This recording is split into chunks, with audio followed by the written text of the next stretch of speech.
today in just a few minutes, actually just about the top of the hour, but we'll get there soon enough. I think we're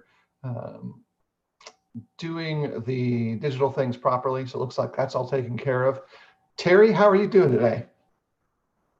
Oh, you know what? I'm actually pretty good because where I live today, the high is 70, which for those of you who don't know, that means this is big boy paradise at this point. We've gone from the feels like being 95 to 105 to like the temperature is 70 and the feels like is 70, and I'm like, yes, this is my zone right here. Yeah. It's jean and long sleeve shirts weather right now, and you're not going to sweat when you walk outside. Yes, this is me. Yeah. This is This is prime chili / smoking weather is starting to hit back on us right now. So those two high points are there. There's a lot of good stuff. Terry, some folks say they can't hear you. Well, I don't know why that is, because you can hear me, right? I can. Well, that means it's on your end, not mine. There's no end to be there. I'm not quite sure what that would be. Maybe you're not muted, so I can hear you. We'll let it go for a few minutes. We're not actually into the discussion, and so maybe it will self-resolve. I'll probably fact check it here in a second on my device too. Yeah, that's Terry doing his best imitation. When I fake it, that's probably better that they can't hear me. Yeah, that's Terry doing his best imitation. You are quiet, so you probably would want to go into your settings and up your volume inside of there. And so the issue is your internal volume. The issue is me? Yeah. Why does it always have to be me? Because. Okay, let's see if that's better. Well, that's really loud. Of course, I had you all turned all the way up. I did. That wasn't even close to all the way up. That's the sad part. Yeah, I had you turned all the way up. yeah, that's not even close. So is that better? Can people hear me now? Let's let me go back to my delay to find out whether or not I can be heard. That wasn't even close to all the way up. That's the sad part. I had you turned all the way up. Okay, now we're good. So you're audible again. I said it was your fault. All right. All right. Quick question for you, Terry. Okay. This is it ties right into our seasonal thing. For chili. Yes. What makes for you a good chili? Because there's actually some structural categories that chili can fall into, especially if you're talking to the Thorpe family, which is our direct connection into competitive chili forms. I need to get some Dickie Thorpe chili at some point. I'm going to have to make a drive up to one of these competitions and get me a big bowl.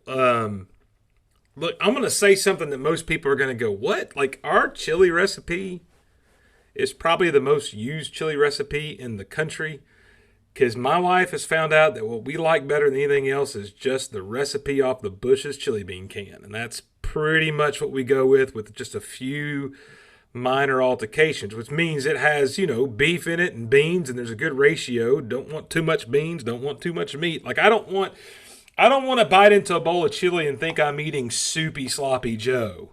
I want there to be a proper balance in there. There needs to be some onions in there, obviously. And I like things hotter than my family, so I add the hot sauce into every bowl I have myself. Okay? The debate in our house about chili, though, is what you put in the chili. Because my wife grew up putting pasta in the chili, which I just call a little spicier spaghetti, and that's not my thing. I'd rather have corn chips in my spaghetti, like in my chili. I'd rather have Fritos or even Tostitos in there with a little bit of cheese and some hot sauce. You give me that, and I'm really happy with that. I don't want much more than that, personally. So that's me. I will tell you that chili is always better day 2 than day 1. That's one of those few things that you love the leftovers of chili. And that is the sign of a good chili, I think. I think at these chili competitions, what they ought to do is make those guys cook on Friday, and then Saturday morning they got to go heat up a bowl in the microwave and see which one tastes best then, because that's probably the true test of what good chili is, honestly, for Well, me. then you put it in a microwave, you're actually reducing the moisture content in that chili and you're thickening it Well, up. That's one of the things that whatever way happens with you want that. to heat it up, you can heat it up on the stove if you want. But that day two chili is the true test of good chili, I think. Right. So I won't go into all the details because it's a little bit outside of my individual wheelhouse, although I have judged at a competitive chili competition before. Somehow I'm not surprised by that. So you But got I'm your sure reds, your you've also made variation chili meats. on the smoker and you've done all these other things because you're a foodie. But let me add this.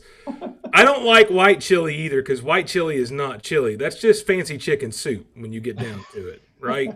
Chili is ground beef and beans. That's what chili is. Right. So a verde chili to me is very similar to a lot of the coverings, toppings you'll get on Southwestern food. So that's what's going to be kind of what your verde is, which is, by the way, that's Dickie Thorpe's core category if you're thinking back to the Thorpe family. Then you have your red, which is a thinner chili. And then you have all the other kinds that would be somewhere, adding extra beans, meats, different types, whether it's going to be ground beef, brisket, sausage, etc. Growing up, obviously, the answer was easy. My mom's chili.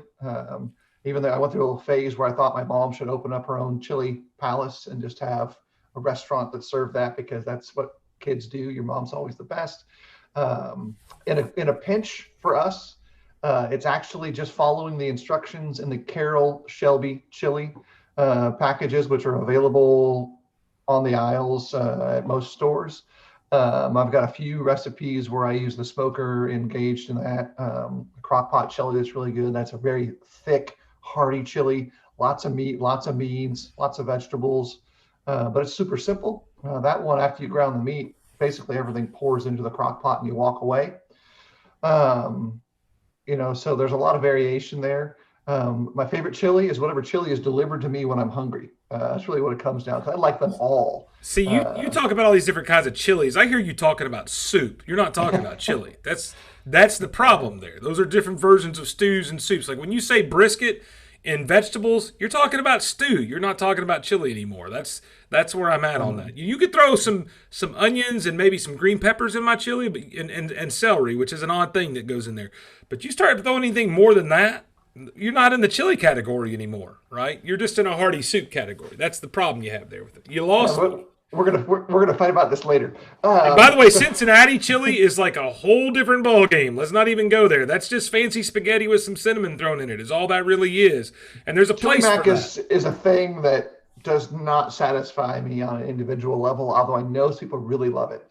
But that's not why we're here. Although we probably could have a really good discussion about chili with a. I think people would be more panel. entertained if we gave them 30 minutes of food talk than probably what we're going to talk about. Because honestly, some of the stuff we're going to talk about today, people are like, I don't know if I want to listen to that. This is kind of boring. Who wants to talk about planning of all things? So our subject matter for the actual focus of our Do the Work broadcast today is planning out your preaching 2.0. And we talked about this, I think, early on in the very first year of our broadcast, because Terry and I both try very hard to look ahead in what we're laying out in our discussions in a way to, in our planning phases, to see what's going to be in our sermon table, how it's going to interact with our teaching program for the local congregation, whether that's integrated or not to the preaching work there. And I think it's really important to give some thought to that again, especially for two reasons. One, there's a high level of uncertainty for local churches that I'm aware of. Maybe Terry has the same experience. Maybe some of you do as well. And with that uncertainty, it makes it difficult to forecast and think through those things, at least on an emotional level. You can always write stuff on the page, but then you have to commit to following what you write on the plan. And so we're going to work through a couple of those stages of process in our conversation today. And hopefully if you have questions, those who are joining in both inside or outside the Zoom, I don't know if we have any interior guys yet, but I know there were a couple that thought about stopping in for this conversation when I had quietly mentioned it in advance. Can I, by the way, respond to something that's, I don't know, Reagan McClinney and Hal Hammonds have commented that I'm losing credibility about chili, and I just want to say this real quick. why would you listen to two skinny guys like Reagan and Hal about chili? That's all I'm going to say. If anybody's an expert here, it's going to be Big Boy Paradise over here. That's me. I know chili, and let's move on. Well, you're not wrong there. Yeah. Yeah, that's not even close. So here's another thing to think about. You're messing with all the things, aren't you? Yeah, I was fixing something. And I thought something because I wasn't seeing those messages from Reagan and Hal, so I'm not quite sure where they're showing I think up. they're on a shared post, which on my page, which is very odd. That's never happened to us before. Yeah, we're moving up in the world. Yeah. So, Terry, why don't you talk us through? I know that you present some of this in your preaching workshops, and I want to, after you talk through your methodology, I want to maybe show some of the things that I think through on my side, and then we can kind of collaborate towards the middle space and then move forward from there. But like, what are your first steps there? Yeah, so I think one of the things that's interesting is I think you take this maybe like everything else you do and complicate it more than I do. Absolutely true. Yeah. So when I sit down to do this, now what makes this a little different for me versus you is I think under normal circumstances, I'm only preaching one sermon a week.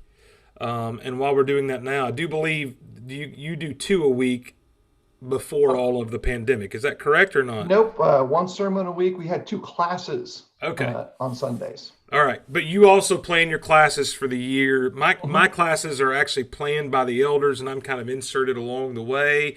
What makes this different is that Phil is actually one of the elders there, and so he plays a bigger role in probably some of that planning than I do as the evangelist for now. Now, one of the things I do when I sit down is I want to think about the year. I want to work with the elders. So the process starting with me right now is still in conversation with the elders about what our spiritual theme for 2021 is going to be. For 2020, it was just simply one. It was the idea of unity and fellowship. And so one of the things that happens when we figure that out, when we figure those 12 lessons out, is that we take in, that's the first Sunday of every month. So that's automatically out of the way. And I'm a big proponent of when you plan your sermons out to have series oftentimes are better off divided by once a month than hitting them all in a row. Because let's say you're doing a 12-month series on fellowship. If you do that, that takes up an entire quarter in my setting if you average 4 sermons a month. But if I do that over 1 sermon a month over the entire year, it actually helps us deal with that better. So one of the things I try to do is I try to do 1 Sunday a month that is a theme for the year. We try to focus on that. That also for us, under normal circumstances, becomes the focus of our small group studies, that those sermons actually provide kind of the introduction to a small group discussion that will happen during that month. Then I'm going to take another Sunday and I'm going to do something that is strictly textual in some sense. That may be, for instance, one year that I worked through Galatians and Ephesians in a year together. This year it has been the minor prophets, and instead of doing like with Galatians, Ephesians, it was 1 chapter a week or something similar about that. But now, 1 chapter a month, excuse me. Now it's 1 minor prophet a month, and that's every 3rd Sunday. So when I figure out what I want to do, then that automatically, with the elders and then whatever scriptural kind of textual lessons I want to focus on for sure, I've automatically got half of my lessons planned for the entire year at that point.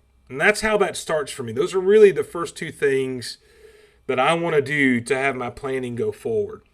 It is amazing, by the way, for instance, about this time last year, we decided to do the minor prophets.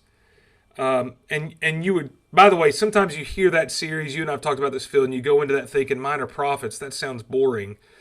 But the reality is, when it comes to the minor prophets, what's really interesting about that is how many of those things planned a year ago fit perfectly into all the things we're facing today. And there's been a couple times I can make that comment. Look, this was planned a year ago. I'm not saying this because I decided to preach this week. This has been planned back in October of last year. But look how providentially all this works and how this. And the other lesson is how even the minor prophets, which we overlook so much, are so applicable to us today has so much meat in there that just wherever you're at really fits.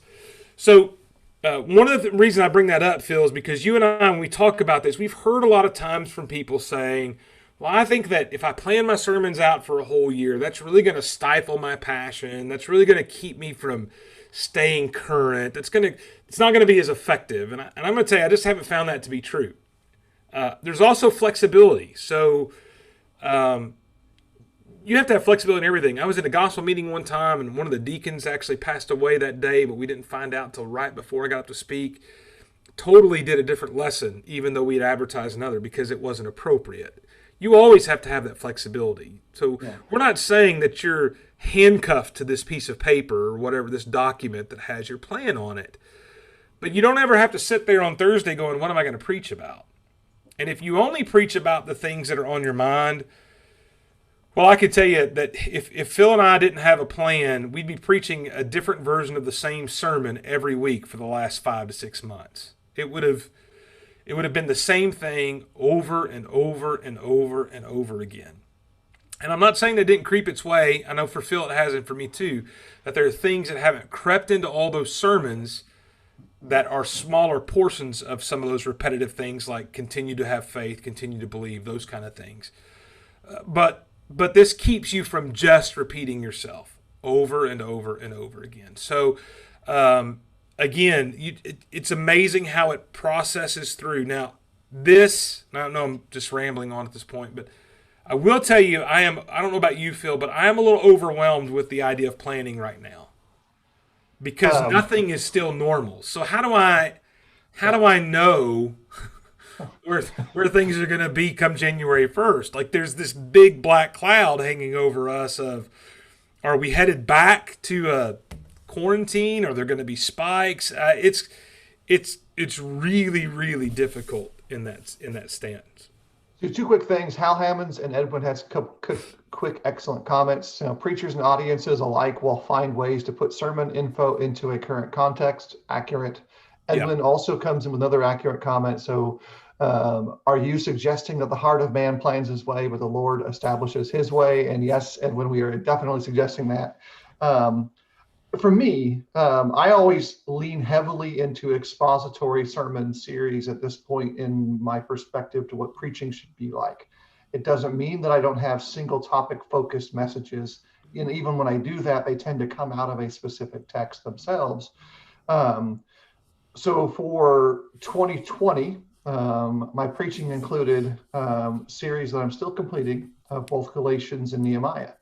I'll tell you, both of those series ended up tying in very specifically with the spiritual needs of the church at Eastside in all of the changes that we've been through and in all of those experiences and settings. So for sure, there is also that application side like Hal and Edwin are talking about, but also even with the other planned messages we had one more series that went through the year, which was our theme series. There's still sometimes 1 or 2 Sundays a month that aren't fully regimented into a schedule. They are ones that are left open for gospel meetings. They're left open for flexible sermons that meet other needs in the local church. And we'll do that again going into this next year too. So there'll be that. And I think it's important to keep that level of modest flexibility there. But even so, that doesn't mean you then avoid, even then, I know a lot of guys that I know actually plan their entire year's sermons. Every single sermon is planned in advance.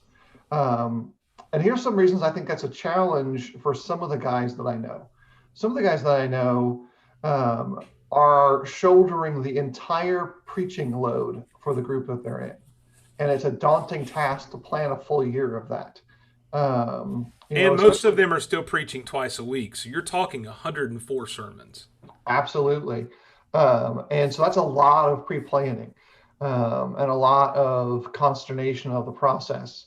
And somewhere in the middle of all of this is that we've got to get to a point where we balance out our message. And balance comes not just from the scriptural imperative to exhort, to admonish, and to encourage, in those kind of concepts.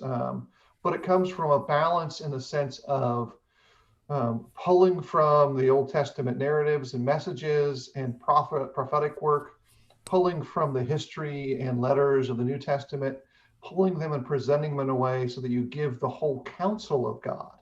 And I think that's a really important thing that needs to go in, not just at the top level. Terry talked about how elders might be involved there, but also in the area where we have this leeway or space. And for a number of years, I did not do a great job on the planning side. It was more rudimentary in, well, I just finished this, now I'm going to do that. I didn't plan at all for probably the first 10 to 12 years of me preaching, honestly. That was something I didn't do. In fact, I think I openly mocked it at times, the guys that would talk about it. I took a similar approach that some, hey, well, how do I deal with what needs to be dealt with? And I got to tell you, when I finally started planning, it really changed so much of my preaching. And one of the things that Reagan said on the other page there was, one of the best outcomes, benefits of pre-planning and textual preaching, it's easy to dismiss charges of soapboxes or preaching at somebody. It's just the text or the Holy Spirit and the Holy Spirit speaking. So I think that's a great point as well, that, this is kind of an insurance policy for you, for somebody who comes and goes, well, I feel attacked. Well, I'm sorry, but that attack was planned a year ago. I mean, that's I think what's interesting about that in that sense. I'll add this caveat to it. We got a couple of great comments we'll address in a second.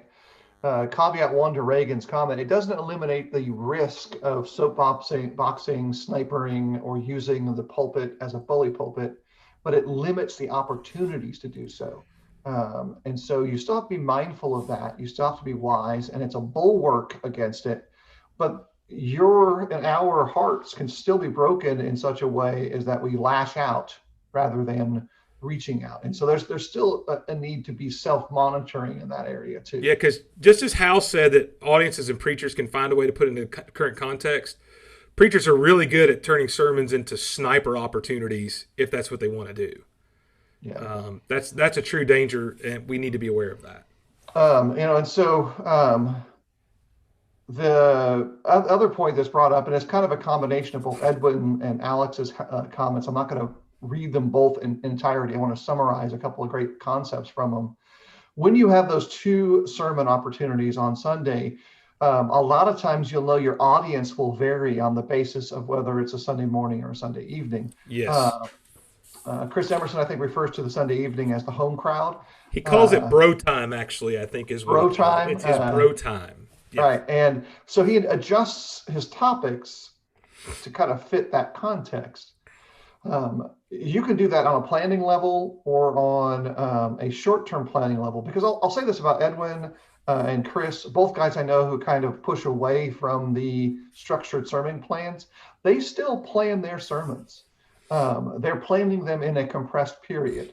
They're getting ready for those sermons 1, 2, or 3 weeks in advance of the Sunday they may speak.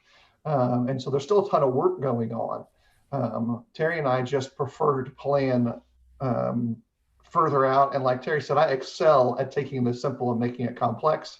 And so my plan looks like a, kind of a crazy man's rantings. And I know Edwin plans more than he lets on because he is in a split pulpit at this point. And one of the things that really gets magnified when you work with somebody else is there has to be some discussion. It may not be a year out, but a couple of weeks out. Hey, what are you planning? So you don't get up and both preach on the, parable of the soils at the same time. So there is some of that goes on through all that. And Alex mentions Q&As. I did a lot of Q&As and just haven't lately because of different circumstances. But when I had 2 opportunities, I would do at least 1 Q&A every quarter.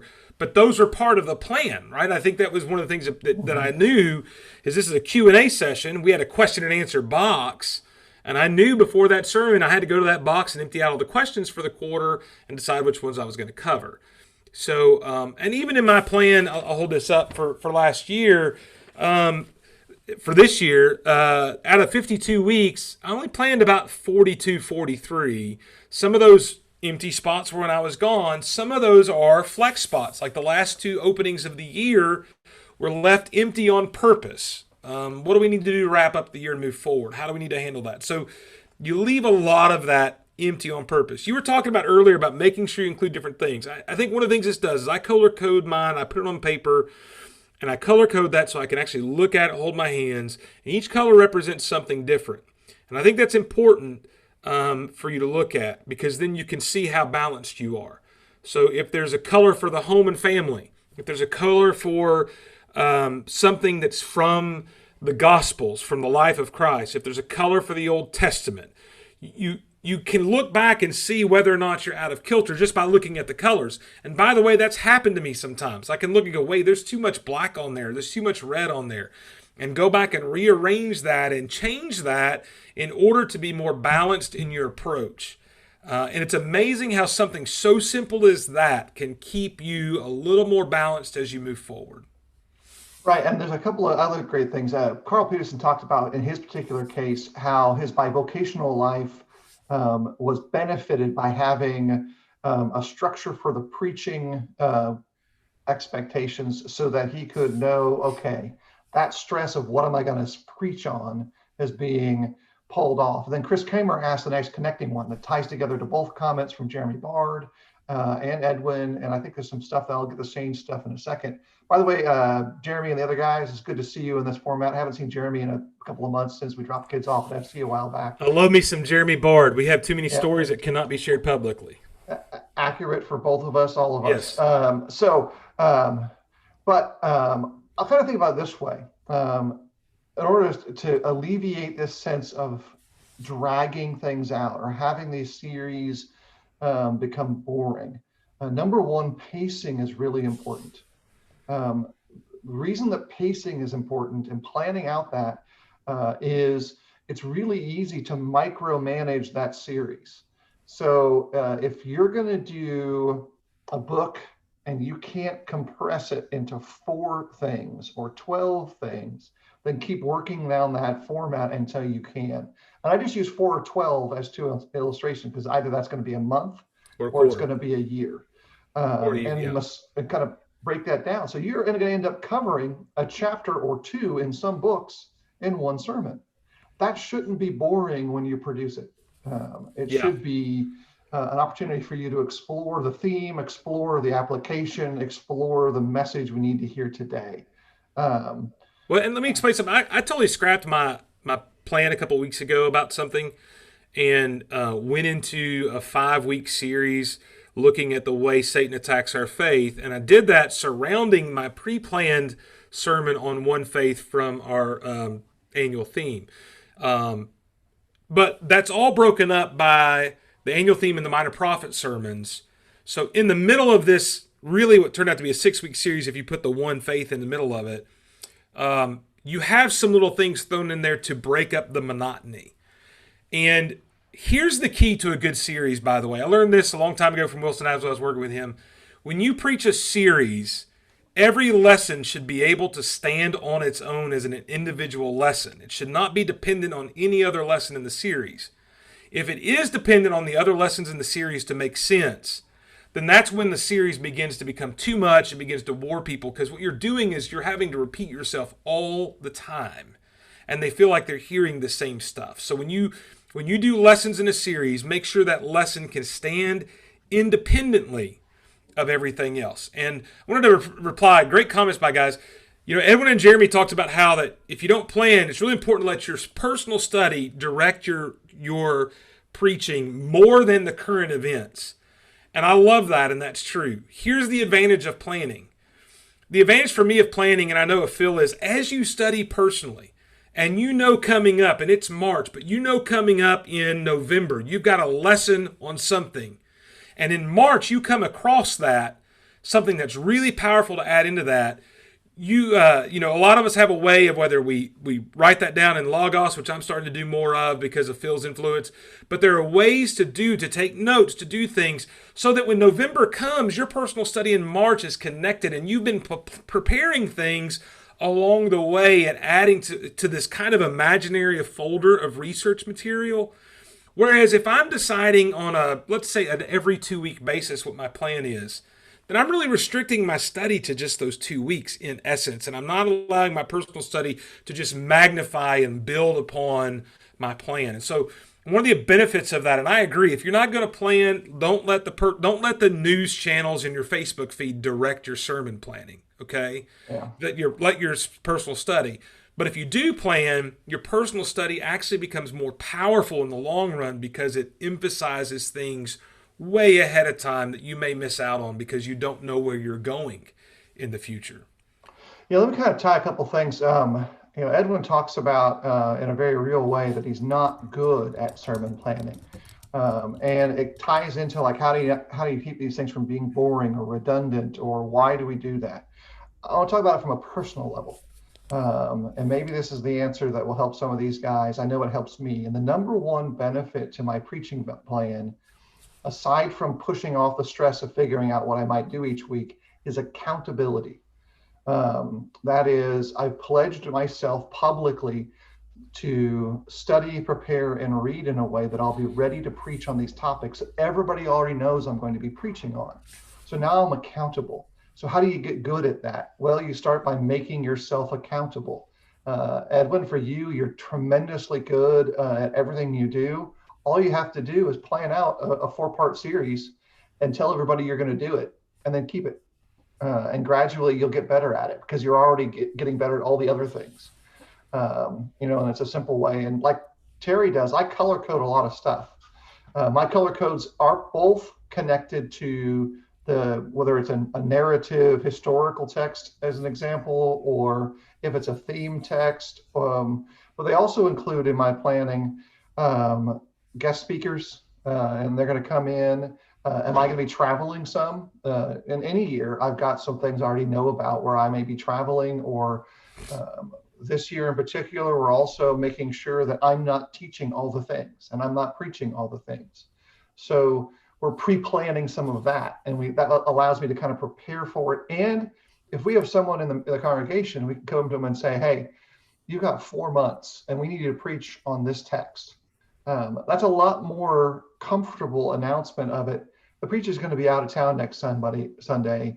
We need someone to preach. Congregations have done both of those things. I'll tell you, in the end, you're better off with giving good, fair warning. Or maybe you bring someone in who's an expert on that particular segment. And the local preacher sits down and says, this guy's good at it. He's better. He's going to give us a great message. We're going to be encouraged by that. Reagan also ties in something else that's really important. He talked about the 2-preacher arrangement. If you've got multiple speakers, you're going to have to plan it out. There's no other way to be successful at it. And so there's a lot of congregations that go through that.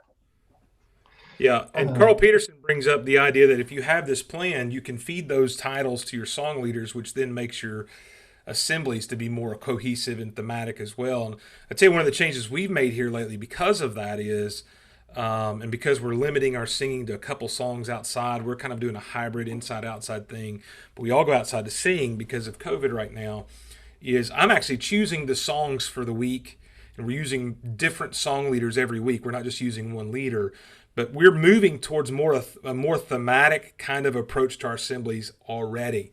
And long term, when things get to normal, whatever that's going to be, when we're all back inside, our plan is still to have an adaptive kind of approach to that, where we'll still, in the long run, we're going to hand that off to a guy who's more of a worship leader than a song leader, who takes that theme and maybe some ideas that I share with them, and I give that to them, and they have the opportunity to choose songs that best fit that, and then use different song leaders so it's not just one person involved in that. Now, again, all that can be done weeks ahead of time if I know where I'm going. If I'm planning every week like I used to, that song leader doesn't know what he's going to be leading until Friday or Saturday, which really provides a strong challenge to all of that. So there's a lot of great wisdom in there too. Yeah, and look, Gail Edwards, one of the sisters in this area, mentions if you fail to plan, you plan to fail. That's not her own quote, she comments, but that's really how it kind of goes in some edges of this. I know, like Jeremy in the congregation where he's at up there in Indiana, they're doing some pretty regular daily reading-based Bible studies, and so that's going to create its own kind of fruit that I'm quite confident comes across in his preaching. Um, and there's reasons for that. And so I'll kind of like open the door. We're still in the process of refining a lot of the stuff for the Church of the East Side, my schedule too. But we pretty much know a couple of key things. We've got our reading plan figured out for the year. We're going to do a chronological reading of the Old and New Testament. This year, we've done a 5-day plan, which kind of parallels Old and New Testament texts. We're going to do a different one next year. Second step to that is we kind of know where our classes are going to be, but they're flexible because we don't know their setting and locations fully just yet, but we're planning for them because we can still plan. We can plan including the levels of uncertainty.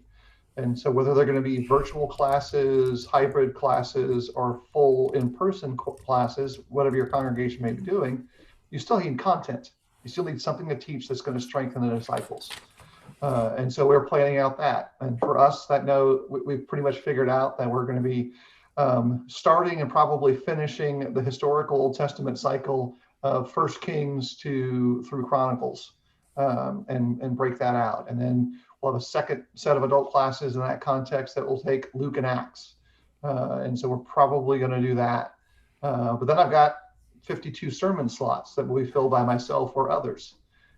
I know for sure at this point that Revelation will be a 12-part process through the year. And so January through December, the theme of all things made new will come through Revelation. I'm not exactly sure how the chapters will break out, but I'll have that refined sometime this week. And that means that's one step forward. And so by the end of October, for Eastside at least, and for me, we'll probably have 75% of the sermoning planned, as well as 100% of the adult Bible class planned, and the majority of the packages that will unfold for the other separate classes that will be underneath that. That's the goal on that level. And they'll all tie into our big theme. And so they'll all be woven together with that same perspective to help us see and understand how we can reach this goal. By the way, the planning, Phil, allows you to do a better job marketing as well. And it's something I talk about a lot is PR and marketing, and we talk about social media, but it's really hard to establish a really good foundation about what you have going forward if you don't know what you have going forward.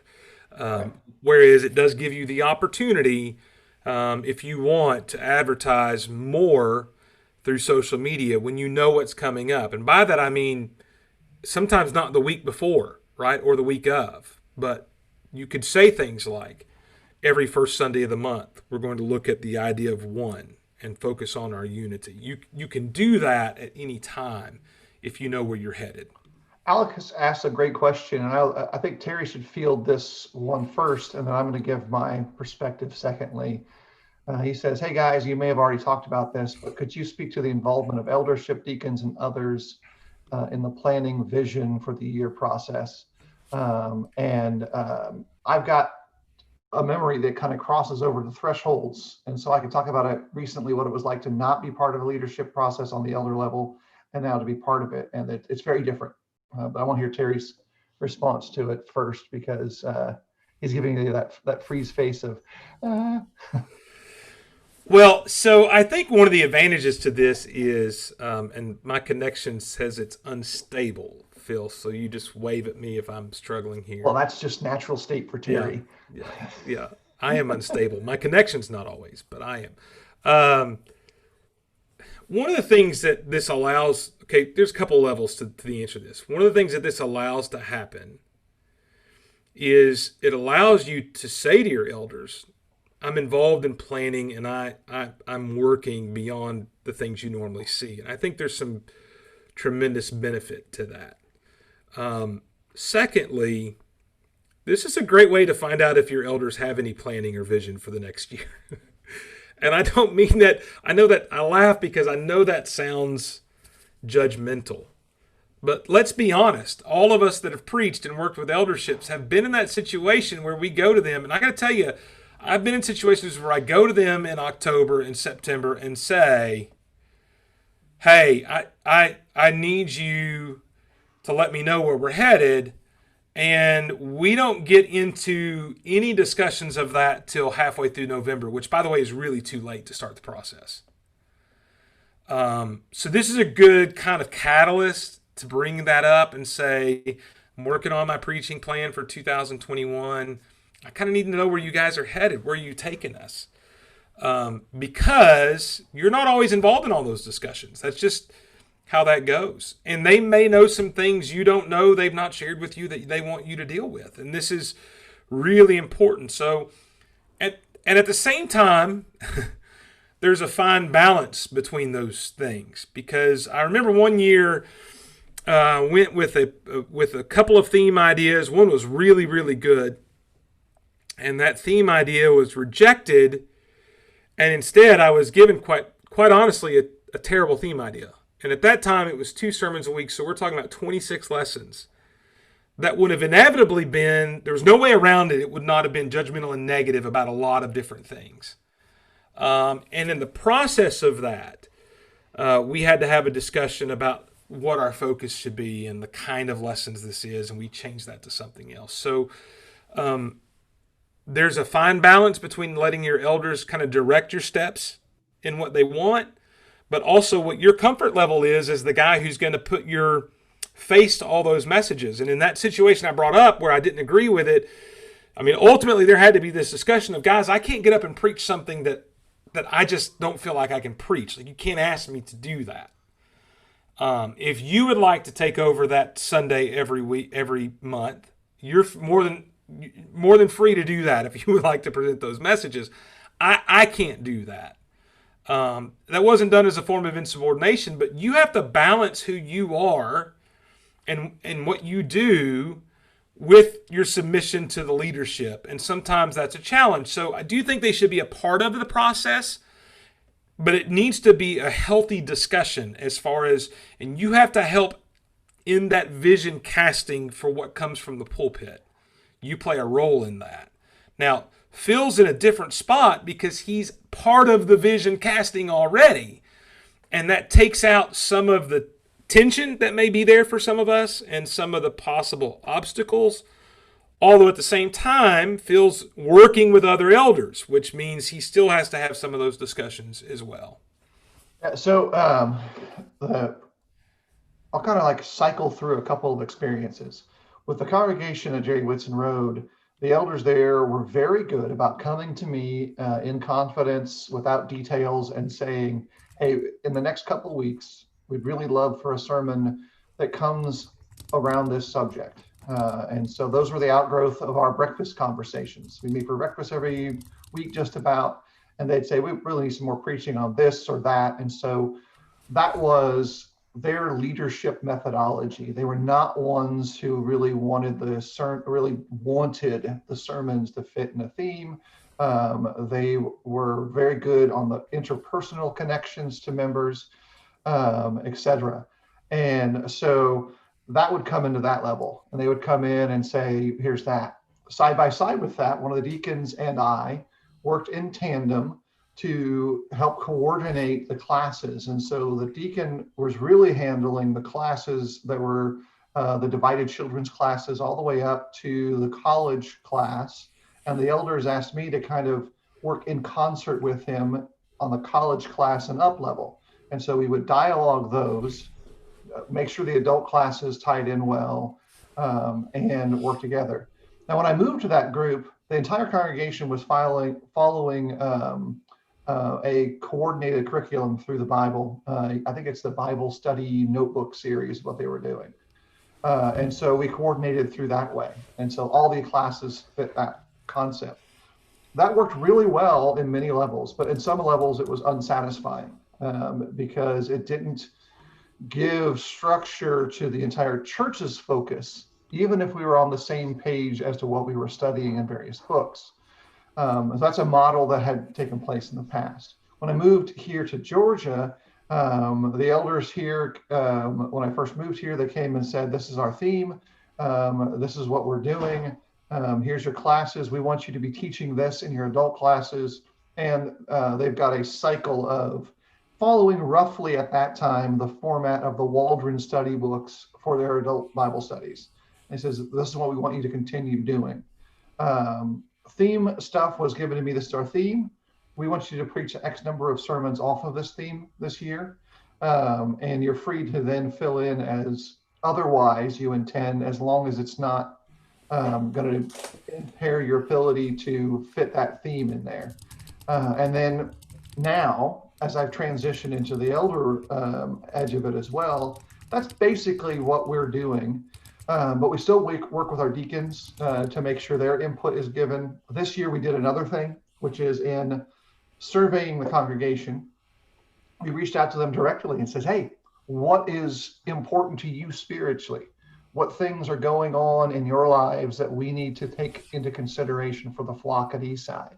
They will all be reflected in their best spots into the work of the group as a whole.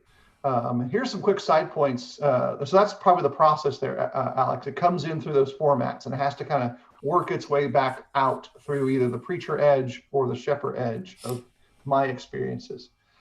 Terry talked about the simplicity of marketing and the kind of real way to preview your work in that regard.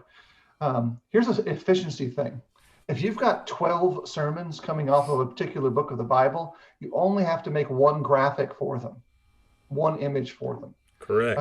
And graphics for me take a lot of time. And so there's a great efficiency in that. Because like everything else, Phil makes the simple complicated. That's one of the themes for the day. So that simplifies it. And that might cut my graphic design work down by a quarter for the year. And that aspect is a big deal to me.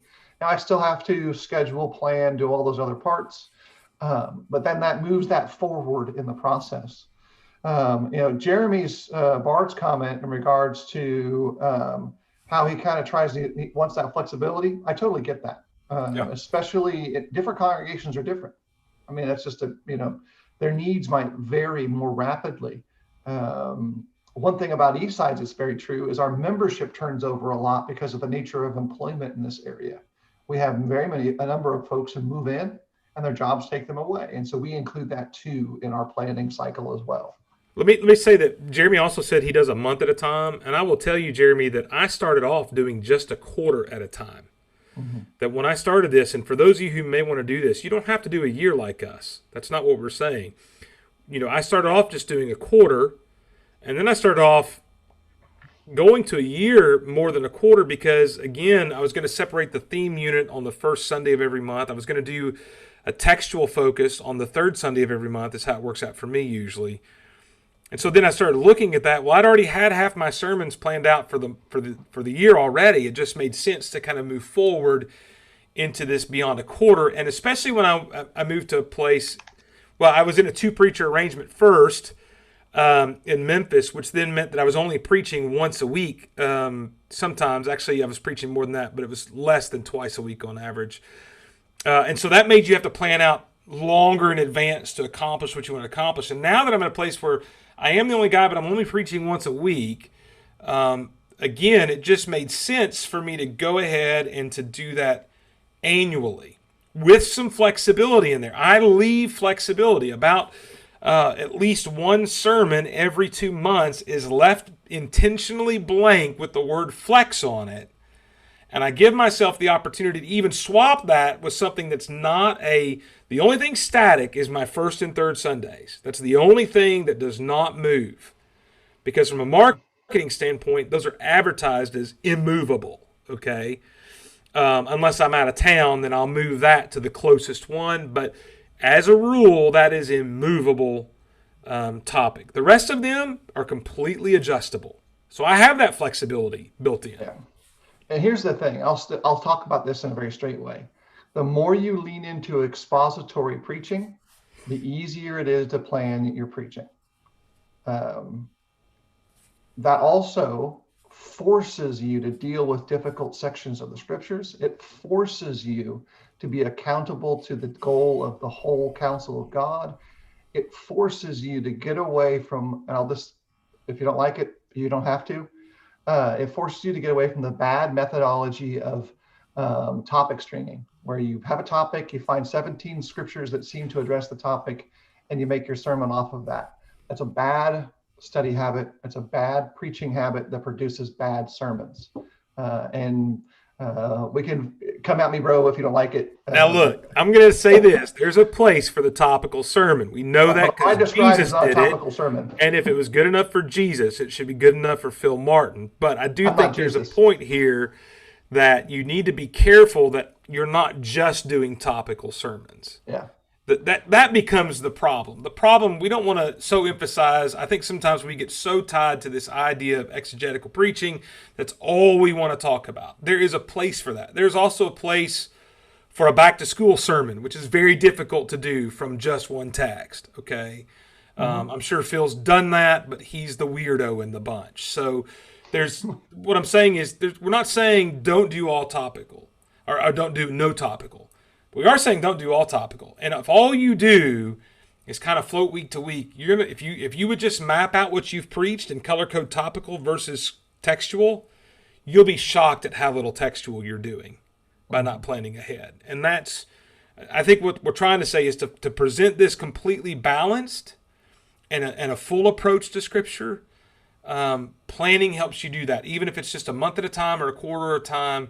And making sure part of that planning includes, I'm going to walk through some text on a regular basis. I think that's the main thing to emphasize.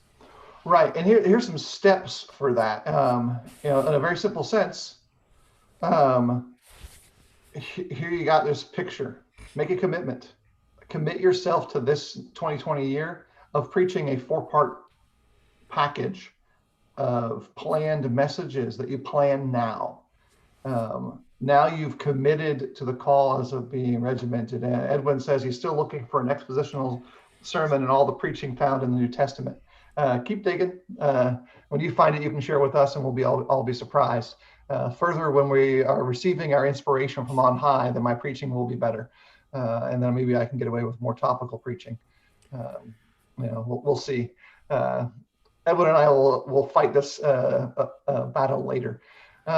Hey, if it was good enough for Stephen, it's good enough for you. We could change the names, right? We could readjust. I mean, the reality is, just be very careful. I'm gonna side with Edwin here and say you got to be very careful that we just don't make this all lopsided. I think the real problem is balance. That's what we're really saying.